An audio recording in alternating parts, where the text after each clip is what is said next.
welcome to the latest installment of My Dad Listens to This. I'm Juliet, the daughter. And I'm Kevin, the dad. So, Jules, what have you picked for us this week? Well, I picked an album that I heard recently in the car, and I was like, I like that guy's accent. So today, we're listening to the very best of Ian Dury and the Blockheads. So, Dad, what do we need to know? Well, Ian Robbins Dury was born May 12, 1942 in Harrow, Middlesex, England. For some reason, he pretended that he'd been born in Upminster, Essex, even naming one of his solo albums Lord Upminster. His father trained with Rolls-Royce to be a chauffeur and was absent for long periods. Ian moved around a few times, first to Switzerland after World War II, and then back to England, but just with his mother. He'd see his father on visits, but they never lived together again. At 7, Ian contracted polio during the 1949 epidemic. He believed he got it from a swimming pool. He spent 6 weeks in the plaster cast. His illness resulted in paralysis and the withering of his left leg, shoulder, and arm. He spent a year and a half at Black Nutley Hospital and then was sent to Chailey Heritage Craft School. It was for disabled children, but the school taught trades such as shoemaking and printing. His mother wanted something more academic for Ian, so he entered the Royal Grammar School. He left at 16 to study painting at Walthamstow College of Art. He studied under Peter Blake, who would design the Sgt. Pepper cover. Oh, wow. Ian also exhibited his work at the ICA in London, the Institute for Contemporary Arts, taught art at various colleges, and did illustrations for the Sunday Times. Oh, wow. In 1971, Ian formed his first band, Kilburn and the High Roads. They toured London's pub rock circuit, playing small clubs and pubs. Now, pub rock was a return to roots rock, reacting against prog and glam rock. The band got good press and even opened for The Who on tour, but never broke out of cult status. They disbanded in 1975. Ian started writing songs with guitarist pianist Chaz Jankel and started recording them with members of the Loving Awareness band. They called themselves the Blockheads after their song Blockhead, which portrayed a drunken Essex stereotype. They recorded an album, but no major labels were interested. However, Stiff Records was next door to Ian's manager's office, and they were signed. They joined the Live Stiffs tour, which included Nick Lowe and your buddy Elvis Costello. Sex and Drugs and Rock and Roll was their first single. Banned by the BBC, it was named Single of the Week by NME, New Musical Express. Okay. The album New Boots and Panties came out on September 30th, 1977, and was eventually certified platinum in 1979, which is 300,000 copies in the UK. The styles of music ranged from pub rock to funk, disco, and music hall.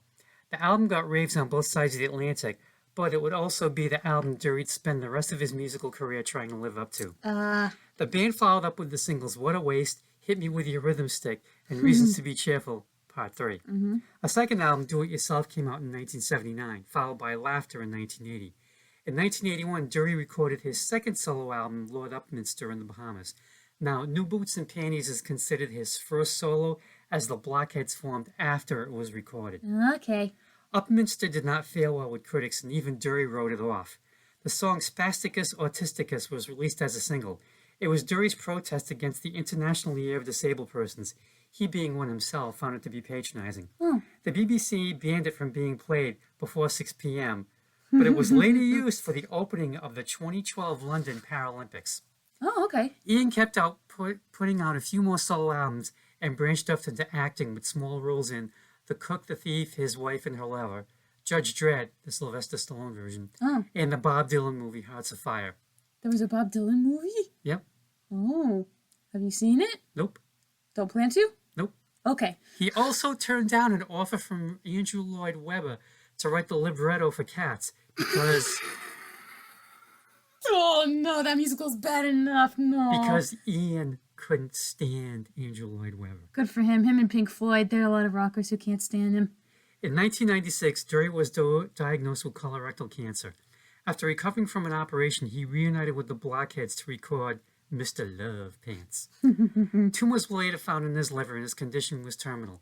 Still, in 1999, Dury collaborated with Madness for their first album of new material since 1985 and performed with the Blockheads, his last show being February 2000, in which he had to be helped on and off the stage. He died of metastatic colorectal cancer in March 2000. Oh, no. A biopic titled What Else? Sex and Drugs and Rock and Roll? Came out in 2010 with Andy Serkis as Ian Dury. Oh, that's perfect casting. He also got his own jukebox jukebox musical in 2010 called Reasons to Be Cheerful. Oh, did it get good reviews? I have no idea. Justin Andrew, hey! No, I'm not taking that can't request As for episodes. me, I remember hearing Sex and Drugs on WBRU back in the early 80s, along with Hit Me With Your Rhythm Stick. You know, I thought they were really good songs, but that was all I knew about the band. AllMusic.com summed it up best. Dury's dry wit and wordplay, thick Cockney accent, and fascination with music hall tech kept him from gaining popularity outside of England. Just too British, I guess. Oh. I picked up the collection that we're about to review from Newbury Comics a couple of months ago due to having a gift card and thought, what the heck, $7 used, can't beat that. The only other option was the 3-disc best of, which I thought, Too much. I only know 3 songs and 50 of them, that's going to be overkill. Yeah. Now, Rhino Records put out this compilation in 1992. This was before Atlantic Records bought Rhino, and Rhino just ended up becoming like a reissue subsidiary of Atlantic. Before then, Rhino just put out whatever they felt like. They would just get the rights to whatever they liked and managed to put out a best of or even grab whole catalogs like they did with the Monkees. Now, the cover is like a photographic version of In the Court of the Crimson King by King Crimson. Which I've seen. It's a worm's eye view of Ian's face. You can see up his nostrils, which are Charming.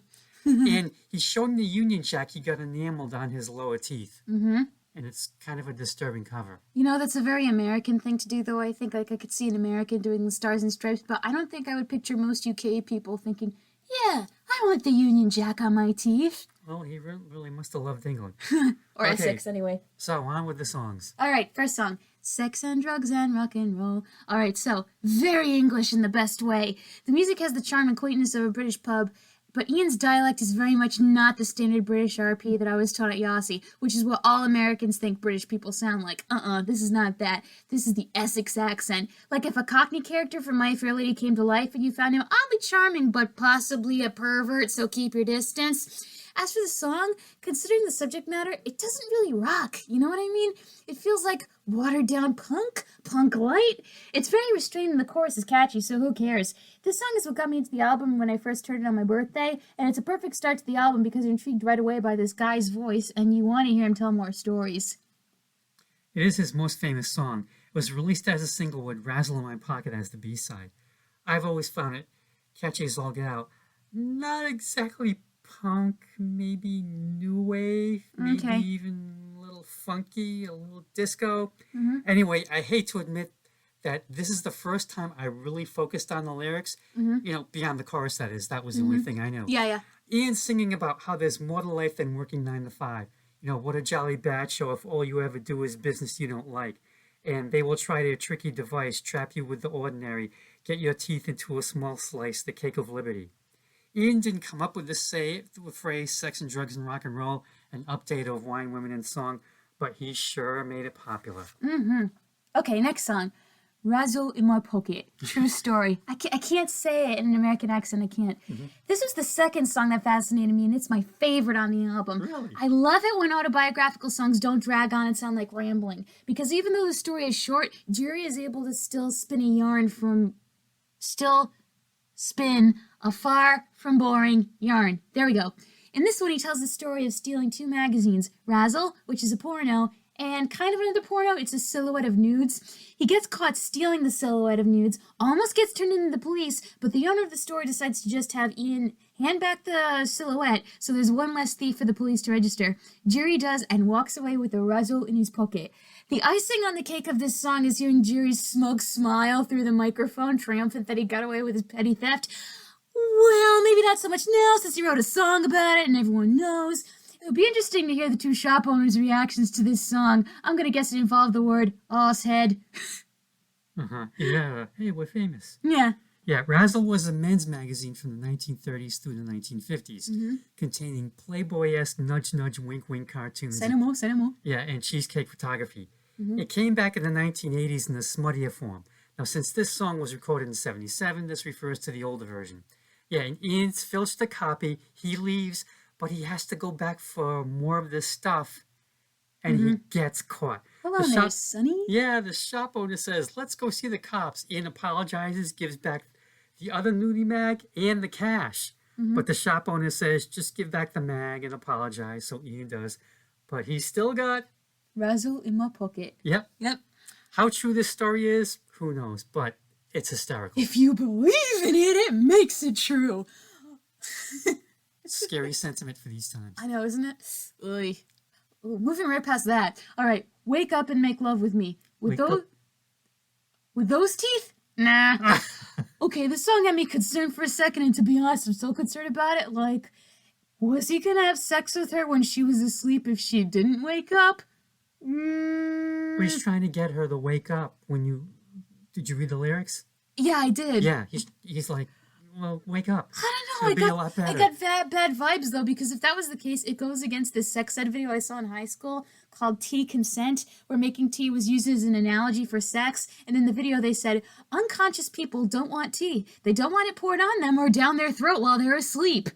Because if you're asleep, you can't consent. So if he did, that would have been rape. Big no.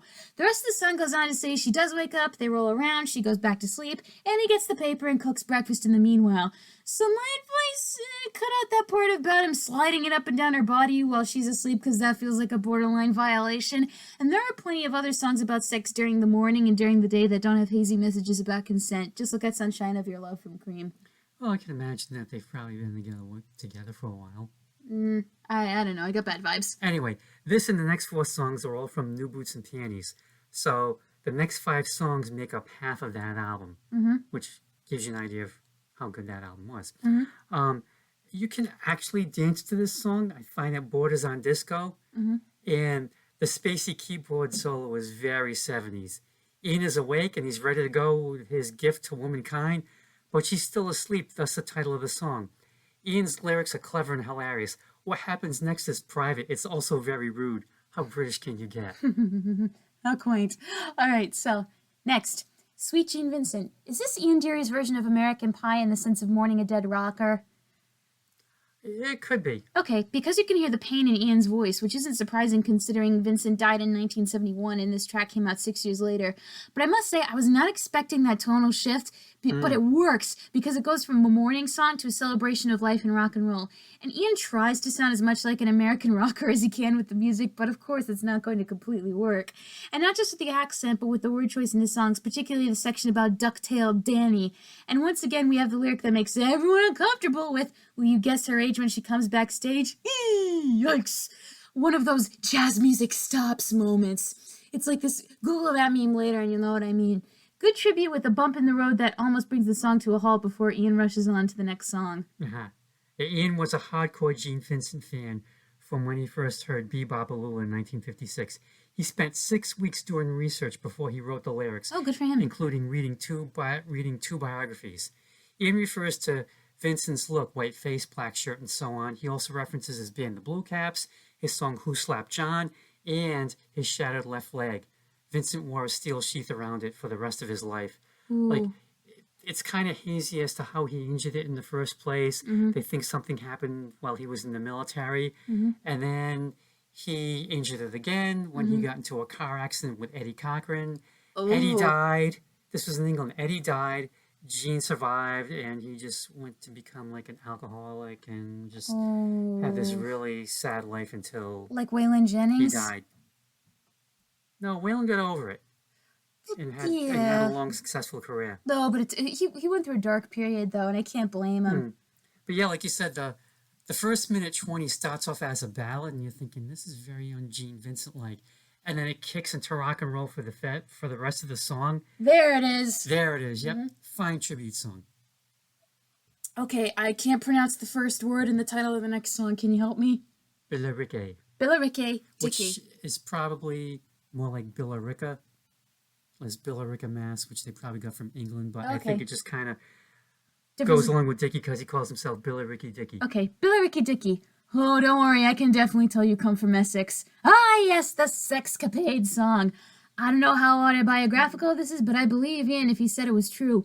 I don't think he's embellishing at all. Sure, he could sound very dickish here, but I'm so used to him at this point, I'm not surprised. But once again, the tone of this song is so very English because it has so much British whimsy. It sounds like music at a fair by the seaside. He's like a British greaser. Okay song, but I can definitely see it being more popular in England than here. Yeah, this is not about himself. It was just about a particular character type of guy he was Okay. familiar with. Now, for me, this is like a Kinks song gone horribly, hilariously wrong, and it definitely shows its music hall influence.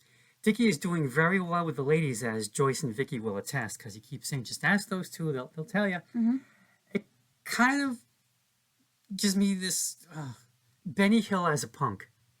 Benny Hill? Benny Hill was this very British comedian who would do like a lot of nudge nudge wink wink humor way before Monty Python. And this would definitely have been right up his alley, the whole music hall vibe to it and just the wordplay and the lyrics. It just smacks of Benny Hill also. Not that that's a bad thing, it's not. Mm-hmm.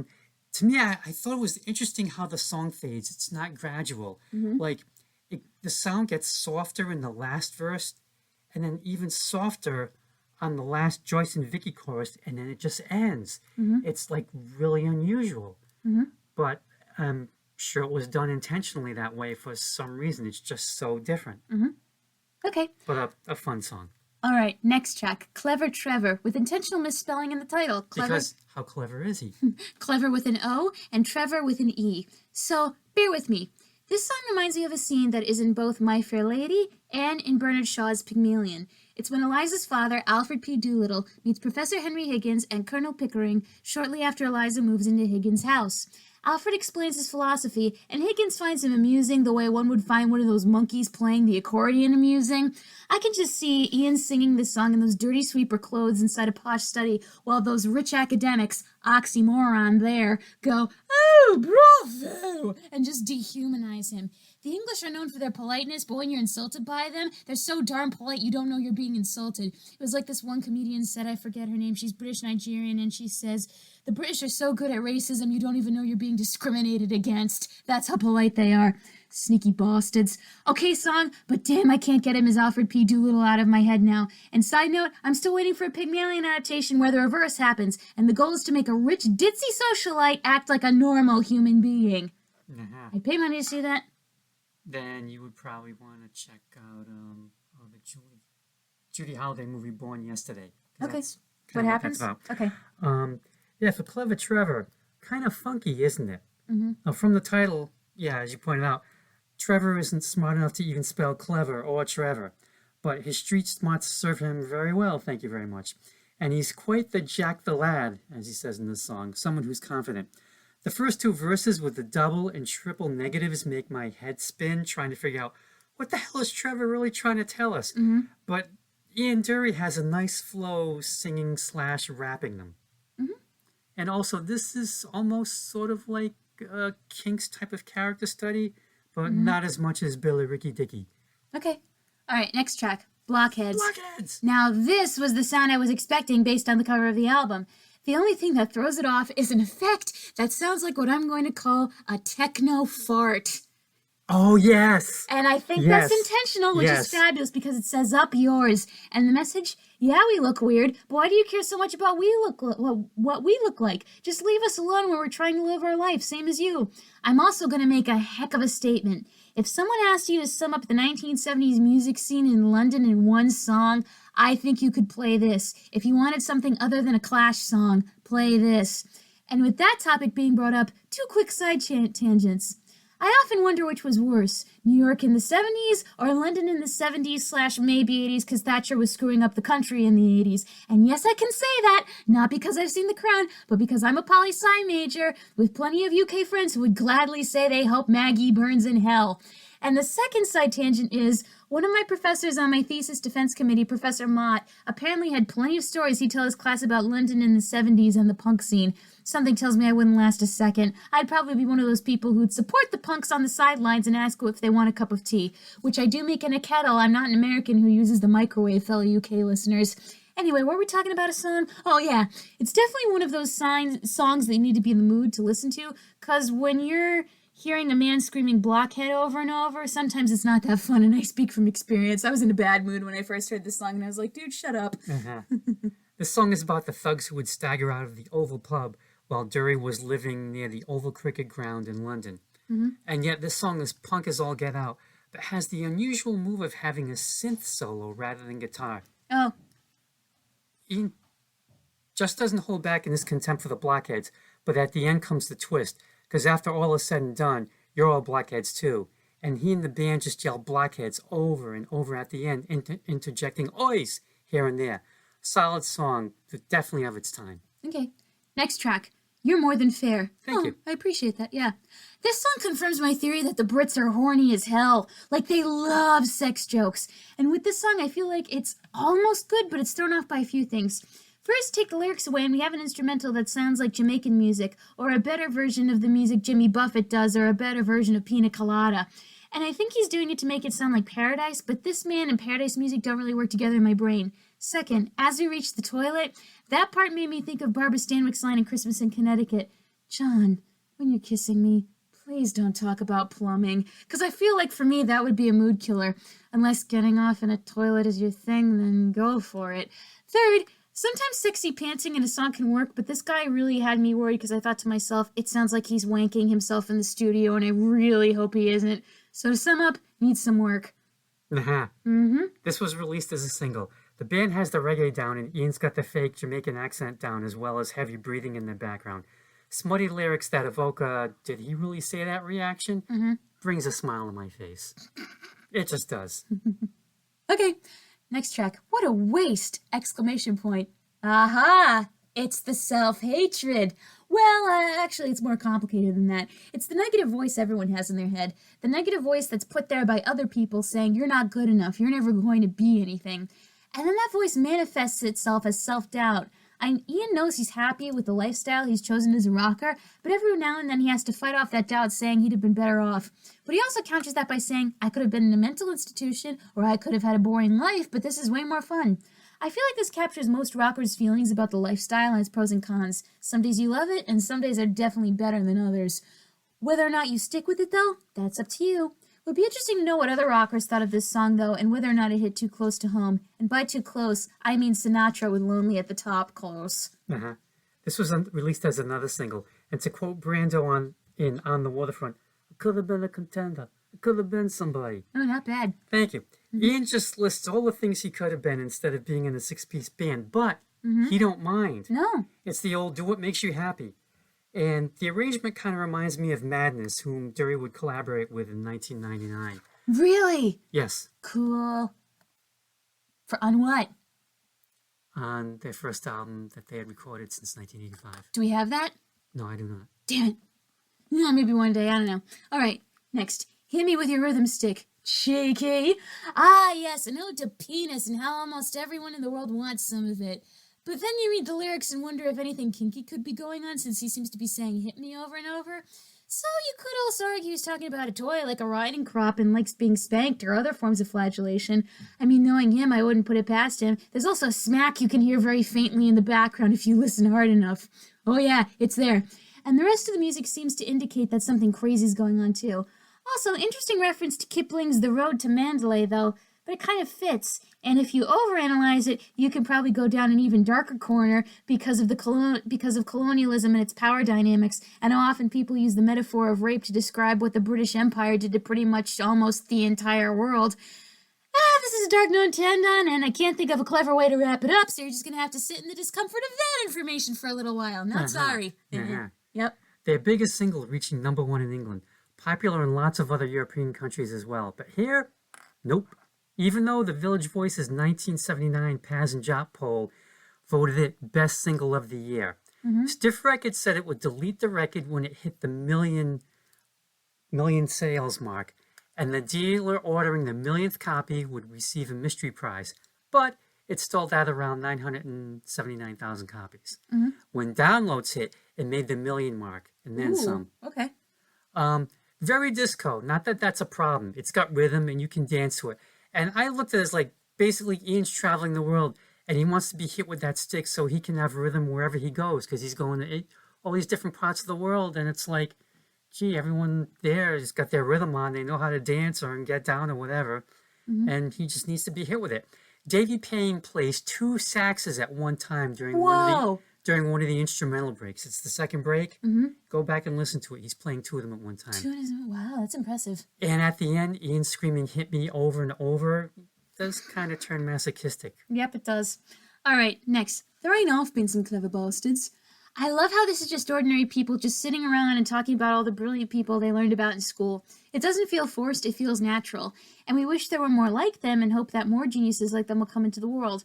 Then when everyone's done talking, they go back to having fun. Wouldn't surprise me if this was based on a real conversation and Dury just decided to set music to it. Do we need this as a song? No, but no harm in it being made either. Nope. Meanwhile, back at the music hall, the Cockney common man salutes genius as no coward. Van Gogh, that old pencil squeezer. Or as they say, Van Gogh in England. Make of that what you will. Mm-hmm. Da Vinci and, as he says, Einstein. Einstein. They probably got help from their moms, and let's hope there are more to come. Funniest part, the Blockheads singing lucky bleeders in the background. This was the B-side to Hit Me With Your Rhythm Stick, and this is easily their most Python-esque song. I could imagine Monty Python having done this, no problem. Maybe, or him playing it at a Monty Python comedy show. Yeah. I could see that working. Easily. All right, In-Betweenies. Another sex song, but this time it feels more like rambling. I like the music on it, but the lyrics don't impress me and I don't cling on to them. But if I turn off my brain and listen, it's fun. So I guess that's the point of the song. Don't overthink it and let's just go. Only in their case, it's go at it. Crap, do I like this song? I think I do. Well, we'll see how many times I listen to it on Spotify before it bores me. That's the ultimate test. But maybe not, though, because I got bored with it halfway through, so we'll see. I have mixed feelings. I kind of feel the same way. Yeah. It's their longest song on this collection. It's my least favorite. It's okay. It just rambles on too long musically. There's no direction. It's like it's rudderless. Mm-hmm. And it's from the album Do It Yourself. Okay. All right. Next song. Reasons to Be Cheerful, Part 3. I'm assuming because this came out in 1979, 2 years later than tracks 1 through 8, that there were indeed parts 1 and 2, or this is just its own thing? It's just its own thing. There was neither a 1 or a 2. Also, I'm not But gonna... I think it's because he counts the 1, 2, 3. Okay. Also, I'm not gonna lie, the opening beat sounded like Way Hey and Up She Rises, the Irish sea shanty. Try saying that 3 times fast. I also read the lyrics, and I remembered a section in Stephen Sondheim's memoir, Finishing the Hat, which is part 1 of a duology. In his notes, Sondheim writes about the list song. Quote, "A list song is just that, one idea illustrated by a list of examples. If either the idea is worth expressing or the examples are witty enough or have a cumulative effect, the song can be one of the glories of musical theater. He gives Rhode Island is famous for you as an example. But if the song has little to say and the songwriter doesn't keep filling the list with witty or surprising examples, the result is an increasingly monotonous waste of time. Sondheim admits he made this mistake before, saying the result was wordplay with nothing behind it, which can be, quote, masturbatory. So how does Dury's list song hold up? Well, he's good with the wordplay, so I think he passes Sondheim's test. And I think this is him attempting to do rap, which actually kind of sounds good. It's just a matter of whether or not you find these things cheerful, too. And after hearing about the articles Ronan Farrow published about Woody Allen and all the horrible abusive things he did, well, I can't look at this list the same way, which is on Woody and not Ian, because Ian didn't know at the time. Mm-hmm. This was also released as a single. Yeah, and basically it's a list song in which Ian lists his reasons to be, well, you know. Mm-hmm. This is the second longest song on his collection, but it goes by much too quickly. Mm-hmm. The sax solo verges on lounge music, but there's a tasty guitar solo at the end to close this out. And yeah, I think he does a good job with the wordplay and stringing his list together. I mean, you know, Bob Dylan had Subterranean Homesick Blues. That was a good list song. Billy Joel had We Didn't Start the Fire, which to me just hasn't aged well. Oh, in terms of the historical events mentioned? Hey, that was fun when I sang that in 5th grade, and I was the Wheel of Fortune with the cardboard wheel around my chest. Yeah, you're also 10 years old at the time.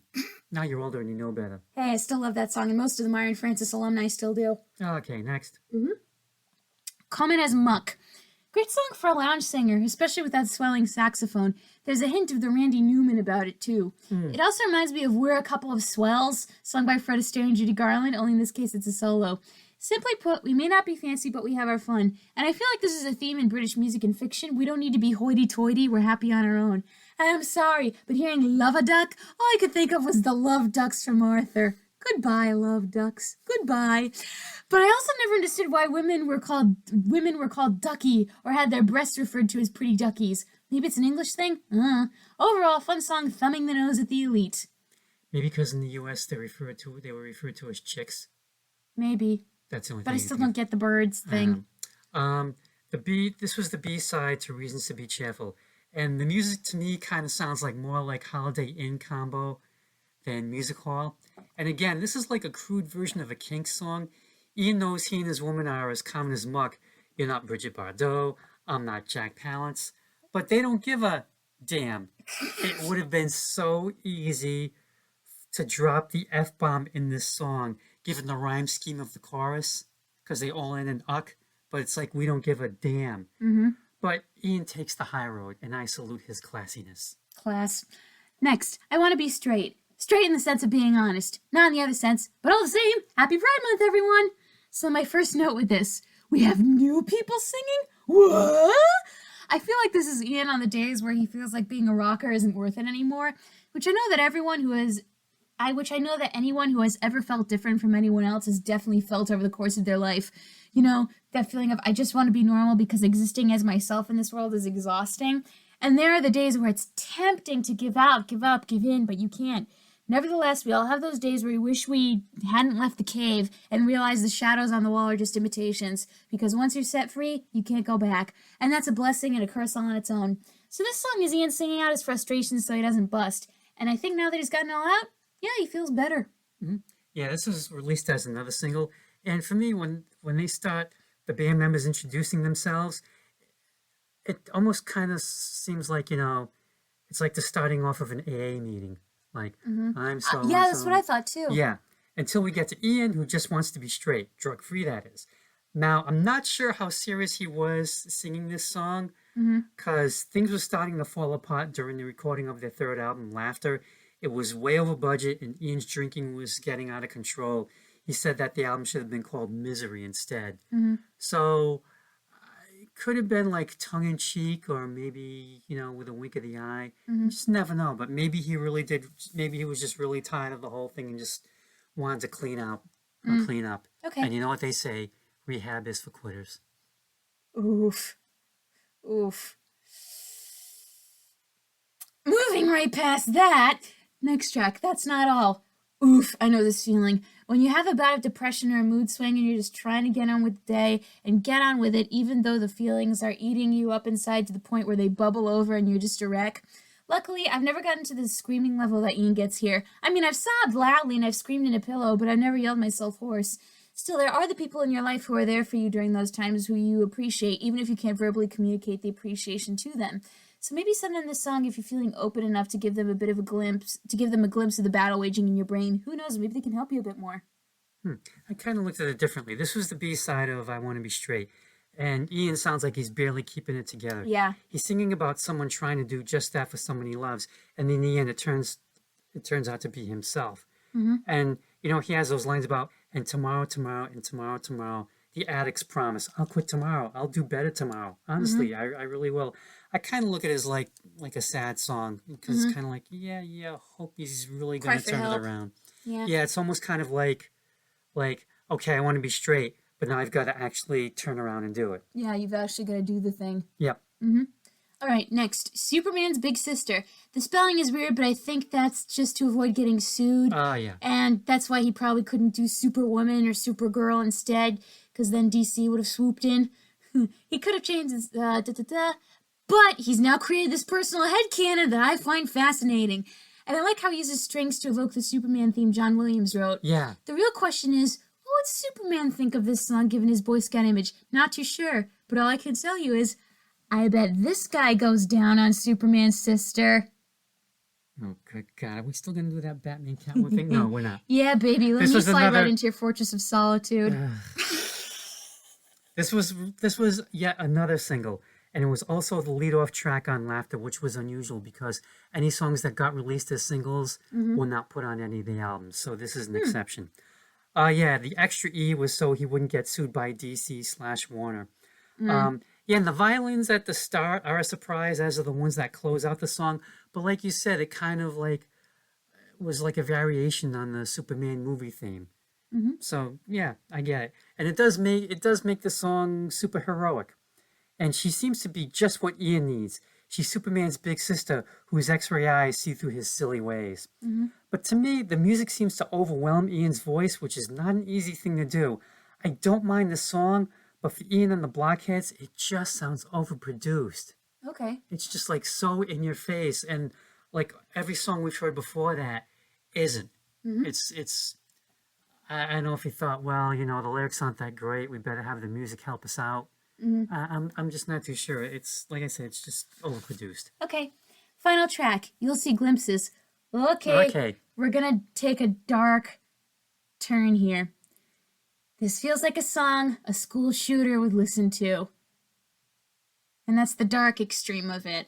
But we gotta talk about the music. If you listen close enough, it sounds almost exactly like another song we covered on this podcast, Hold by Rick Derringer. Not the whole song, but there are some moments if you listen carefully. Yep. This also reminded me a bit of Bo Burnham's special Inside, where he mocks himself for doing comedy during a dark time in the world, which you still have to watch that special, and I'll watch it again with you. Because you listen to this and you think, dude, you may write music that inspires the youths to rise up. What are you personally going to do? And he does have a plan. What it is, we don't know yet. And we can hear his vision of the future at the end with thunderous applause, which is perfect for an album to end on. This is the B-side to Superman's Big Sister. When I was listening to this, I thought, okay, he's certifiable. But he's also got this plan to make the world a better place. He's got his manifesto. But, don't we all? Except we actually don't write it down and send it to newspapers and threaten to blow up stuff. And, like, his delivery is calm, even when the voices show up in his head. When he talks about, they think I hear the voices, and you just hear all these background voices coming up. And I kind of got the feeling that I think people are either going to get stalked and possibly even targeted. Because I've got all the names and addresses, and later on, I'll write each of them a thank you letter. Which that's kind of a little unnerving. Sounds like getting anthrax in an envelope. Well, what happened between I've got their names and addresses, and later on I'll write them a letter? Is something, is he going to their houses? Is he going to do them in? That's for him to know and for us to find out. Yeah, but it's just like one of those crazy people of, if everyone listens to me, the world would be a great place. And you've got these ideas of how it's all going to be, and things are going to be great. And what? The voices are telling me what? Go kill everyone? Okay. That's what I said earlier. And so it's interesting, like you said at the end, about the applause. I'm thinking that's probably all in his mind too. Like he's going to go out and do this, and the voices are telling him, yeah, Jim is standing O. Yeah. And that's how the collection ends. All in all, a solid collection. Andrew Sandoval gets the compilation credit, and I think he picked wisely. All the important singles are on here, along with half of the first album, and just one song each from the second and third, because the returns diminished greatly with each release.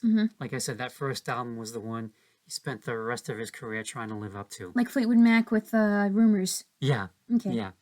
Even though they put out like 9 or 10 albums before Rumors came out. This is all the Ian Dury I think I would ever need. I think so too for me. Yeah. I can't see that 3-disc set. No. I mean, it's a solid set, and, I think it was very well picked. And if you ever get a chance, check out his stuff on Spotify. You might enjoy it. All right, here's my 2 cents. Overall, Ian Dury is fun. An album with hits and misses for sure, but you can sense the musical progression and growth with each track. And whatever he's singing about, his voice is addicting. That's just because I'm an American. But maybe he could have gotten some voice acting gigs. He almost sounds like a Dr. Seuss narrator sometimes. Okay, so if you're a fan of English rockers and English 70s punk, check this out. And if you're not a fan of either, heck, still check them out. Come for the voice and maybe stay out of Fascination, or because you've discovered something new you didn't expect to like. Because like his hidden razzle, that's the true prize. All right, as always, thank you for listening to another episode of My Dad Listens to This. Let's wrap this up so Dad can go to bed. If you watch this video and you liked it, like, comment, subscribe, and all that jazz. Follow me on any of my social media. I post the episodes there. When Dad wakes up the next morning and you're friends with him, he can email you too. Dad, anything you want to say to our fellow listeners before we log off? Nope. Okay, good night. Bye.